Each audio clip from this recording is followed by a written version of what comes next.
another Nick No Banger.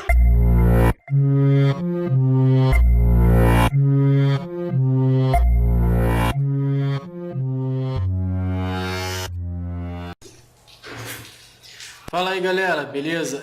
Me chamo Bruno e eu vou fazer um vídeo aqui explicando, né, o funcionamento aí dos sistemas, né, de fontes PWM, tá? Especificamente voltado aí para fontes de PWM de processador, né, V-Core, né, e entre outros parecidos como essa, né, que necessitam de bastante corrente, né, amperagem.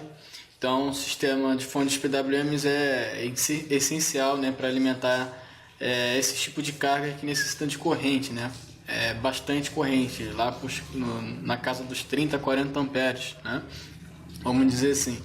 Então, tá aqui, eu estou aqui utilizando o Multisim, um programinha aí, ele é muito bom para fazer esses tipos de simulação, né? Em comparação com o Proteus, ele nessa área assim de potência, ele é melhor, tá? Então tá aqui, tá? Eu coloquei um sistema de 3 fases, tá ok? Vocês podem ver aí um circuito aí bem simples, né? Tá faltando muita coisa ainda, tá? Tá faltando os capacitores de filtro de entrada, né? Os indutores também, né? Tá faltando aqui o capacitor aqui também de saída aqui, né?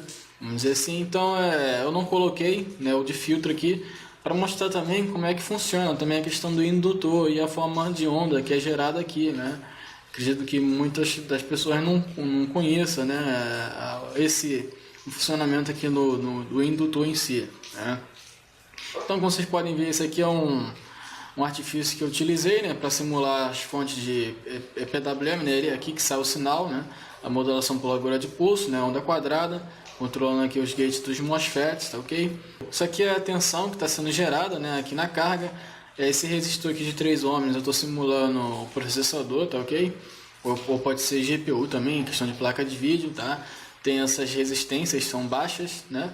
A resistência em si desses chips são baixas e consomem bastante energia, né? Voltado assim para amperagem. Então vamos lá. Como vocês podem ver, tá aqui a fonte de 12 volts, tá? Alimenta os drenos dos MOSFET de alta, tá? Tanto aqui como aqui é a mesma coisa, tá? Só muda que não vamos dizer assim, não está ligado aqui, mas aqui é a mesma fonte de 12 volts que essa, tá? Não muda nada. Então vamos lá. Como é que funciona aqui esse sistema aí, tanto na prática, né? Na placa em si, como aqui no simulador. Isso funciona da seguinte forma, tá? Vou me basear aqui nessa fase, mas vale para todas, tá ok? Primeiramente, né, o MOSFET de alta ele começa conduzindo, né?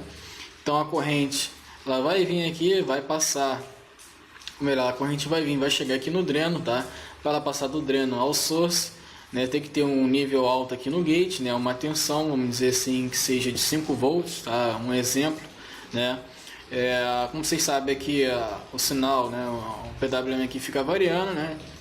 De nível lógico baixo e alto, né? Ou seja, 0 volts ou 5, aqui no caso como exemplo, tá? A tensão aqui no gate pode variar, tá? De acordo com a necessidade da carga, varia a tensão, né? O duty cycle e até a frequência em si. Mas não vem aqui o caso. Então eu botei uma tensão fixa, né? De 5 volts, se não me engano, tá? Nos gates dos MOSFETs. Então está variando de 0 a 5 aqui. Então quando aqui está chegando 5, né, 5 volts, nível lógico alto aqui, a corrente ela consegue passar de dreno a source. Daí quando ela passa, ela vem direto, né, já que quando o MOSFET de alta está conduzindo, o de baixo está em corte. Tá? Então daqui para cá não vai ter fluxo de corrente, né? A corrente não vai ter como passar para cá, até porque o transistor está polarizado reversamente, né, por causa aqui do diode, então é impossível a corrente passar daqui para o terra, né? Porque se ambos estiver conduzindo, né, a corrente vai passar pelo MOSFET de alta e vai ir direto a dreno, e não vai chegar aqui ao indutor, né? Então ele tem que estar em corte enquanto o de alta estiver conduzindo. Então a corrente vai passar do dreno a source, vai chegar ao indutor e o que acontece? O indutor ele praticamente funciona parecido como um capacitor, né? Vamos dizer assim. Muita gente acha que o indutor em si, né? Ele é como se fosse um fio ligado direto. Mas na prática, né? Em si não é bem assim, né? que a gente costuma usar muito multímetro, a gente não percebe isso, mas como é tão rápido, né, acontece essa anomalia dentro dele que a gente nem percebe. Então o que acontece? Quando o de alta está conduzindo, né, ele vai meio carregando o indutor, né, ele vai criando uma energia eletromagnética dentro dele e ele gera uma força, né, uma força eletrocontramotriz, que seria uma tensão reversa a esta aqui que está entrando de 12 volts, né? Porém, nessa tensão de 12 volts ela consegue, ela é mais forte, né? Ela consegue barrar aos poucos, né? Ela vai conseguindo barrar essa tensão que criou contra essa, né? É tipo uma resistência. Então, de imediato, a saída aqui do indutor, né? Não vai vir 12 volts, né? Vai vir aí, vai chegar aqui, vamos supor, 500 milivolts, aí 1 volt, 1 volt e meio, 2 volts, vai aumentando aos poucos, né? Mas isso falando, né, no tempo bem rápido, né? Acredito que seja uma velocidade de nanosegundos, né? Essa questão aí. Então a tensão aqui de saída vai aumentando até chegar a 12 volts. Já nesse caso, quando estiver saindo 12 volts, o indutor já está funcionando como fio, né? Mas aqui no sistema, o MOSFET de alta ele não vai ficar conduzindo a vida toda, né? Como vocês sabem, ele fica entrando em corte e conduzindo. Então o que acontece? Quando o MOSFET de alta está conduzindo, se carrega, gera uma tensão aqui, né? Uma tensão menor, né? A que se criou aqui, uma tensão menor aqui, que é gerada, né? Porque a carga necessita de pouca tensão. Vocês podem ver aqui, ó, tá gerando 1 volt e 100 milivolts praticamente, né? É 1 volt, vamos dizer assim. 1 volt aí que está sendo gerado aqui na carga, né? Então, a tensão também que está chegando aqui é de 1 volt, tá? Então, a carga então necessita de pouca tensão, né? Então, como eu estava dizendo, quando o de alta está conduzindo, ele se carrega, cria uma força contra a eletromotriz, que é tipo uma resistência que essa tensão aqui de entrada encontra, né? E ela não consegue passar diretamente assim com facilidade, né? Então ela tende a aumentar conforme a saída aqui, a tensão na saída tende a aumentar conforme o tempo do MOSFET de alta, tá? Então o que acontece? Logo depois o MOSFET de alta ele entra em corte, né? O que acontece? Né? Aí que entra o MOSFET de baixa, né? Por quê? Porque aqui essa energia, né, que estava se expandindo dentro dele, ela volta com uma pressão, ela se encolhe novamente no indutor com uma pressão enorme. E o que acontece? Esse sentido da corrente ela muda. Antes aqui era positivo e aqui negativo, né? Quando ele entra em corte, aqui fica negativo e aqui positivo, né?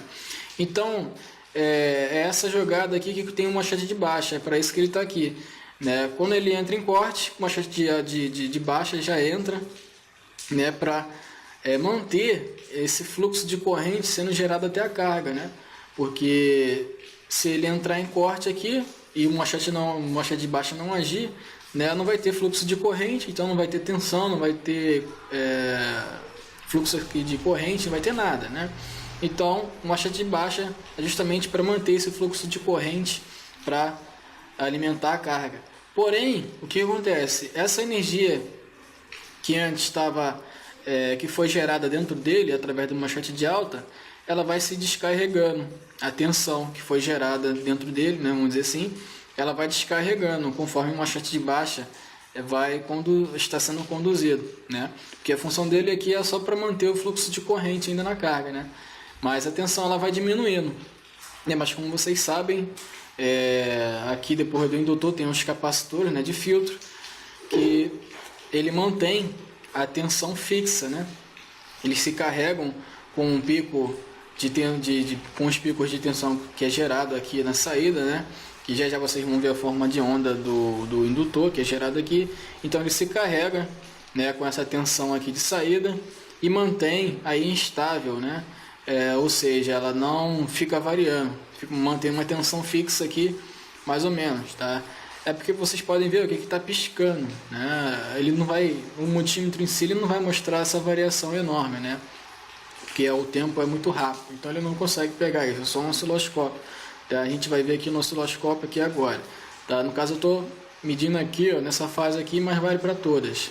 né? O canal 1 está pegando MOSFET de alta, o canal 2 está no MOSFET de baixa, e o canal 4, né, que eu prefiro colocar ele porque é mais visível a cor verde aqui logo depois do indutor, beleza? Então vamos lá, vou abrir aqui o osciloscópio, tá? Então tá aqui, são essas formas de ondas, né, que são geradas. Deixa eu ampliar um pouquinho aqui. Beleza, assim tá para ver. Deixa eu... um pouquinho mais, show.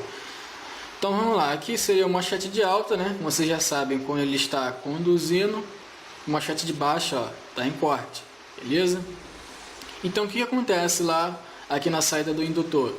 Quando o MOSFET de alta ele está conduzindo, né? Vocês podem ver, ó, que no mesmo tempo que ele começa a conduzir, o indutor vai se carregando, né? Vai gerando uma tensão, a tensão vai aumentando aos poucos, chegando a um determinado pico, né? Esse pico de tensão aqui é justamente com que o capacitor se carrega, né? Parou de gerar, a tensão parou de aumentar porque o MOSFET de alta entrou em corte. Na mesma hora, o MOSFET de baixa entra e o que acontece? Vai se descarregando, ó, né? Vai se descarregando a tensão vai diminuindo e até chegar a 0 volts de novo, né? Aí entra o MOSFET de alta, aí volta a carregar, ó, vai gerando tensão, vai aumentando, então fica esse ciclo infinito praticamente, né? Seria o ripple, vocês estão vendo aqui, né? Praticamente o ripple que está sendo gerado aqui pelo indutor. Obviamente isso aqui na placa você não pode ter isso, tá? Você tem que ter uma onda contínua, limpa, sem ruído algum, tá? Aqui na fase. Tá? Se tivesse essa forma de onda, né, um ruído parecido a esse, é porque o capacitor está ruim, não está funcionando corretamente, tá? Porque isso faz terrível, né, para os processadores em si, essa variação de tensão, né, pode sobrecarregar eles e causar vários tipos de problema, né, tá? Então, né, deixa eu dar um stop aqui, deixa eu só colocar agora, mostrar os canais aqui, né, dos indutores, que na prática, galera, as fases, né, não ficam gerando, não ficam ligadas às três ao mesmo tempo, tá? Na prática isso, a primeira ela entra primeiro, né, obviamente, né, começa a gerar, conforme quem controla aqui é o carregamento do indutor, você já sabe, né, que é uma MOSFET de alta. Então a fase ela entra primeiro, né, entra essa, né, depois chega um tempo ela entra em corte, né, e entra a segunda, né, e depois que a segunda entra em corte entra a terceira, ou seja, não ficam todas ligadas. Quando uma está ligada, as outras, no caso aqui são 3 fases, né? Quando a primeira está ligada, as outras 2 estão desligadas, né? E vocês vão entender isso melhor. Agora eu vou mostrar. No caso aqui, eu só vou mostrar aqui que no Proteus, no Multisim, não consegui mostrar essa como é que se fala? Essa diferença, né? Deixa eu só ampliar um pouquinho. Vocês podem ver que as ondas estão perfeitamente aqui, né, síncronas, né? Então uma é igual a outra, na realidade não é bem assim, tá? Elas têm uma diferença de tempo. Era para estar mais ou menos aqui, ó, né, a segunda, né? Vocês vão ver aqui agora, tá? Deixa eu dar um stop. Vou mostrar aqui o datasheet de um integrado, né? Controlador também, né? PWM, Debug Converter síncrono, né? É de um CI PWM de uma placa mãe, tá? Deixa eu mostrar aqui um negócio para vocês, bem interessante, tá? Vocês podem ver, ó, basicamente era aquilo que a gente estava vendo lá, né? Essa aqui é a fase 3, né? Quando ela está conduzindo aqui, ó, veja que o indutor lá, a energia começa a carregar, né, dentro dele e descarrega conforme o MOSFET de alta ele entra em corte, né? Porque logo em seguida o MOSFET de baixa começa a conduzir. Isso aqui é a forma de onda que tem lá no indutor, que é a mesma forma de onda do MOSFET de alta, né? Então ela começa a se descarregar conforme o MOSFET de baixa começa a conduzir, já que o de alta está em corte, né? Então vamos lá, como vocês podem ver aqui, ó, isso aqui é são os picos gerados lá no capacitor, né, que carrega ele, tá? Então tá aqui, ó, como vocês podem ver, isso aqui é a fase 1, fase 2 e fase 3, tá? Como vocês podem ver, ó, a fase 1 ela entra, né, vai gerando alimentação lá na carga. Depois que ela entra em corte, logo entra a segunda, aí começa a gerar, começa a alimentar lá a carga, né? Depois que ela entra em corte também, a terceira entra, né? E assim vai. Quanto maior o número de fases, galera, menor o tempo de condução do MOSFET de alta na fase em si, tá? Porque para dar tempo das outras fases entrar, como eu disse para vocês, essa forma de onda aqui é bem parecida com o que vocês vão ter. No caso, ele está medindo aqui, ó, né, no indutor, não está medindo aqui no gate do de alta, mas seria praticamente a mesma coisa, tá?